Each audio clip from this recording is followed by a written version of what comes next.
Bismillahirrahmanirrahim. Bismillahirrahmanirrahim. Alhamdulillahi rabbil alamin. Nasta'inu ala umuri dunya wa din. Sallallahu alaihi wasallam syarafil anbiya wa mursalin Muhammadin wa ala alihi wa sahbihi ajma'in. Amma ba'd. Al-musannif rahimahullah radhiyallahu wa radhiyallahu amin. Muqaddimatu fi ilmi al-usul. Awal wajibin 'alal insani ma'rifatul ilahi biistiqani. Wa nutqu bi syahadataini a'tubira li sihhatil imani mimman qadara. In saddaqal qalbu wa bil a'mali yakunu dha naqsin wa dha kamali. Akhirnya maqala radhiyallahu anhu ardah. Nafa'antur amin. Ini mukaddimah di dalam ilmu usul dari kitab Zubat ya. Kemarin sudah kita bahas masing-masing mukaddimatul kitab ya. Baik kitab mukaddimah Hadramiyah atau Busyul apa? Mukaddimah Hadramiyah maupun mukaddimah Zubat, mukaddimatul kitab. Sedangkan di Zubat itu ada mukaddimah tentang ilmu usul. Yang dimaksud adalah usulul fiqh dan usuluddin. Usuluddin ilmu tauhid atau akidah. Usul fikih adalah ilmu dasar fikih seperti kita ketahui. Awal wajibin alal insani dimulai dengan usuluddin dulu, dasar agama. Awal wajibin alal insani ma'rifatul ilahi bisiqani. Adapun awal kewajiban atas insan itu ma'rifatul ilahi, itu mengetahui Tuhan. Bistiqani secara dengan yakin. Dengan yakin. Dengan ilmu, dengan pengetahuan yang ilmu itu akan menghasilkan yakin, bukan dengan dugaan atau syak. Wa nutqu bi syahadataini atubira, dan mengucapkan dua syahadat, dan mengucapkan dengan dua kalimat syahadat utubira. Adapun mengucapkan dan adapun pengucapan bisyahadataini dengan dua syahadat, dua kalimat syahadat, asyhadu an la ilaha illallah, asyhadu anna Muhammad Rasulullah, utubira, itu diperhitungkan, dianggap ini secara mutlak lisihhatil imani, untuk keabsahan iman, untuk sahnya iman. Mimman qadara, bagi orang yang mampu untuk mengucapkan dua kalimat syahadat.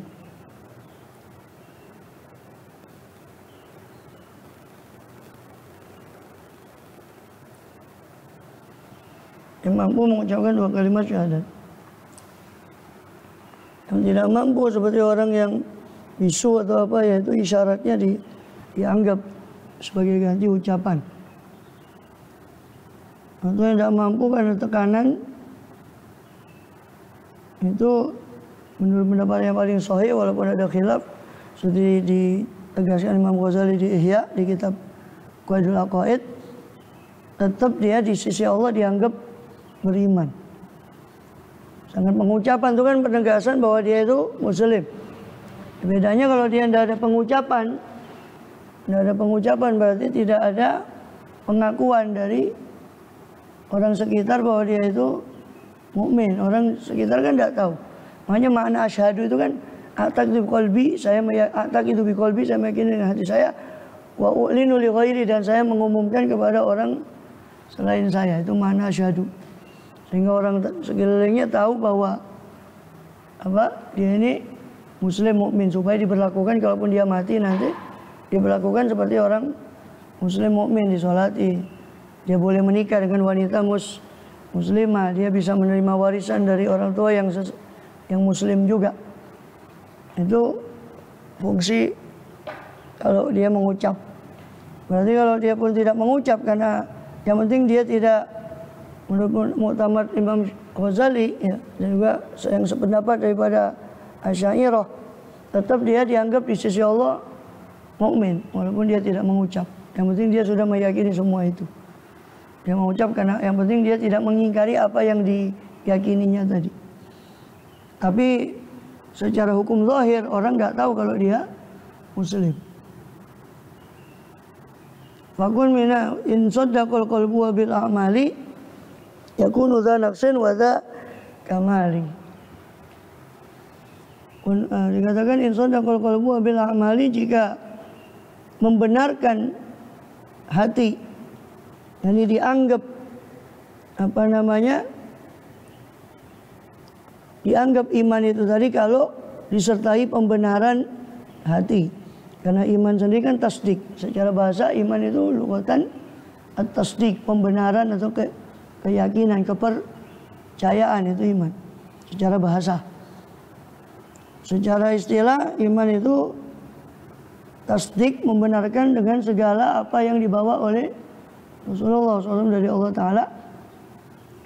Ya, itu iman. Al-mutabiq lil waqi'anid dalil. Iman itu keyakinan dengan semua apa yang harus diyakini sebagai mukmin muslim yang didasari dalil, yang sesuai dengan kenyataan dan didasari dalil, itu iman.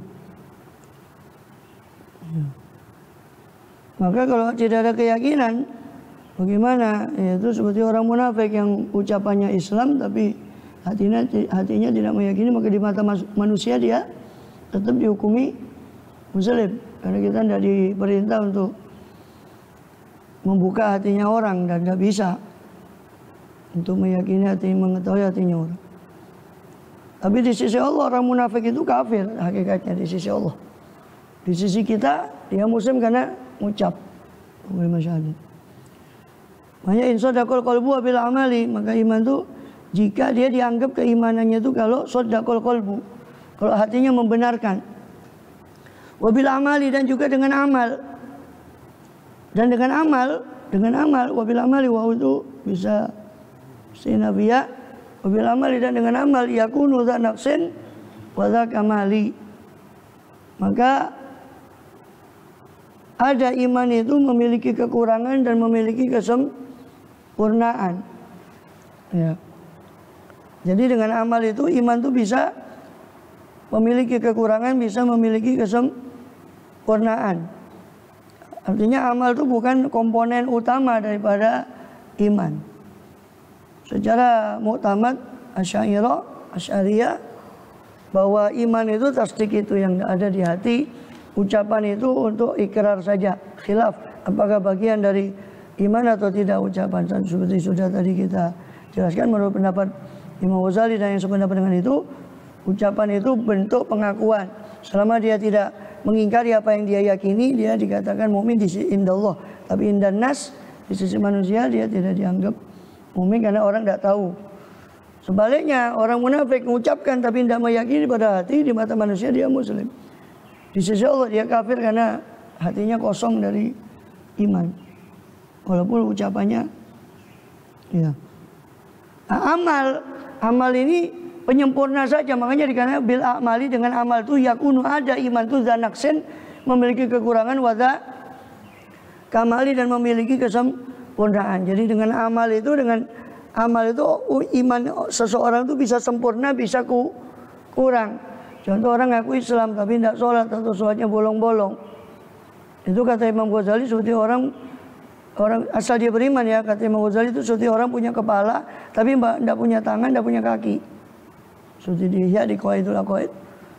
Seperti orang punya kepala itu iman.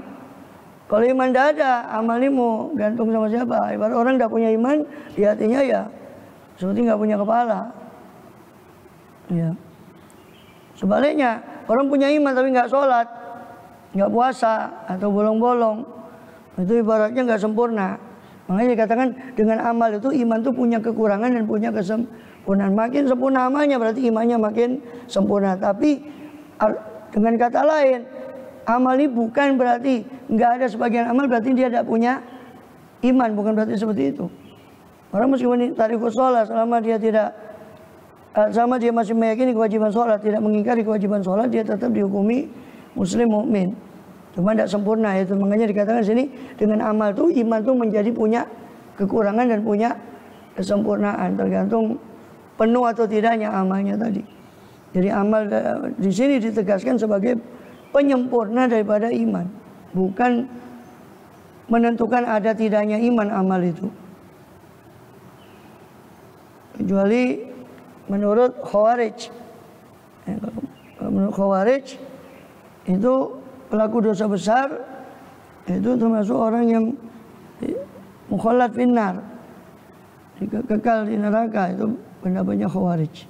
Kalau Sunnah Jamaah, dosa sebesar apapun ya sama bukan syirik ya tentunya, itu dia tetap tidak mengeluarkan dia dari keimanannya dan keislamannya. Cuma nggak sempurna, dzanaksin wa dzakamal. Fakun minal imani fi mazidi. Dan maka jadilah kamu dari iman itu dalam pertambahan. Jadilah kamu dari iman itu di dalam pertambahan terus. Ya, berusahalah wahai orang mukmin dalam umurmu ini untuk menambah keimanan dengan menambah apa? Dengan menambah ketaatan. Dan sebagaimana nanti disebut di bait berikutnya. Wa bi safa'il qalbi dzata jadidi. Dan jadilah kamu dalam safa'il qalbi, dalam kejernihan hati itu dzata jadidi. Jadilah kamu orang yang memiliki tajdid, pembaruan. Kun minal imani bima fi safa'il qalbi dzata jadidi itu khobarnya kun. Kun itu isimnya dhamir mustatir, isimnya itu anta. Khobarnya itu jar majrur minal imani bimazidi itu maujudan, kainan minal imani. Termasuk zata jadidi itu juga khobarnya kun. Makanya za, bukan dibaca zu, bukan dibaca zi. Za mansub bil alif. Karena dia khobar kun. Jadi jadilah kamu dalam iman ini dalam pertambahan, berusaha menambah iman, dan dalam kejernihan hati kamu selalu tajdid, selalu memperbarui kejernihan hatimu dari segala kekeruhan hati, dari kemaksiatan baik zahir maupun kemaksiatan batin, terutama penyakit-penyakit hati. Dengan apa menambah iman? Bikathratis sholati wa ta'ati. Itu dengan memperbanyak sholat yang fardu dan yang sunnah. Maka wa ta'ati, dan juga memperbanyak ketaatan. Sholat itu lebih khusus, taat itu lebih umum. Ini ataf khusus kepada umum. Wa tarki ma lin nafsi min syahwati.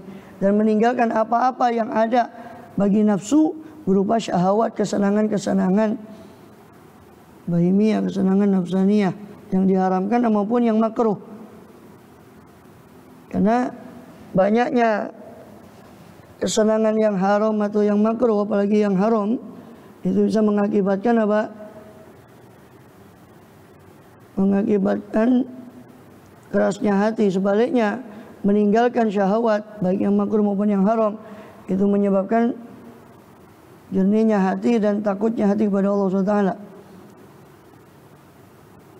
Inna sholata tanha 'anil fahsya'i wal munkar. Salat itu bisa mencegah kalau dilakukan dengan betul, cegah dari perbuatan keji dan mungkar.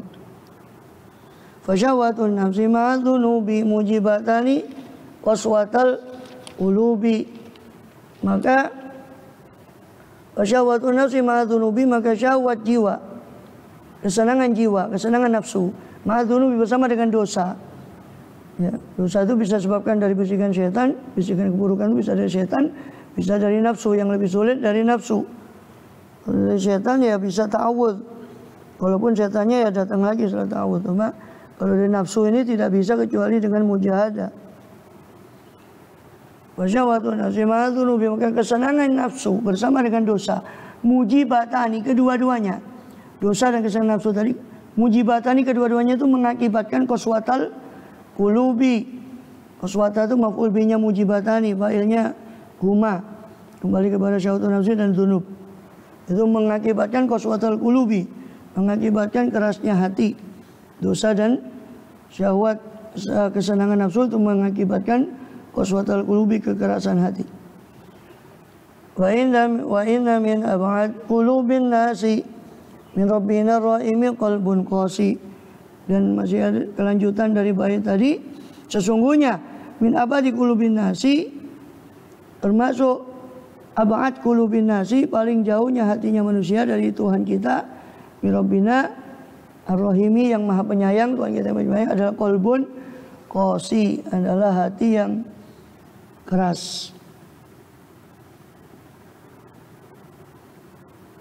Dalam naskah lain ditulis li rabbina. Ini min abad qulubin nasi li rabbina Rabbina rahimi qalbun qasi.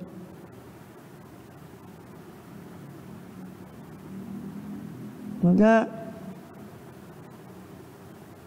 apa isimnya inna itu min itu apa itu min itu zaidah. Jadi apa itu isim inna maju dengan min zaidah. Harusnya mansub mahallan, maju bimin lafdhan mansubun mahallan. Qalbun qasi itu khobarnya inna. Inna min abad qalbin nazim min rabbina rahimi qalbun qasi. Sesungguhnya termasuk abad qulubin nazim, sesungguhnya paling jauhnya hati-hati daripada manusia dari Tuhan kita Ar-Rahimi yang Maha Penyayang adalah qalbun qasi, hati yang keras. Waliyadzubillah dzalik.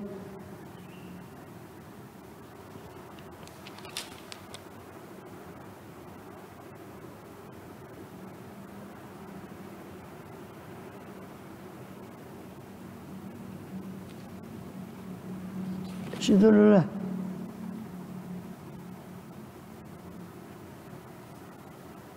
Asairul amali la tukhalisu ila ma'aniyati. Allah alam.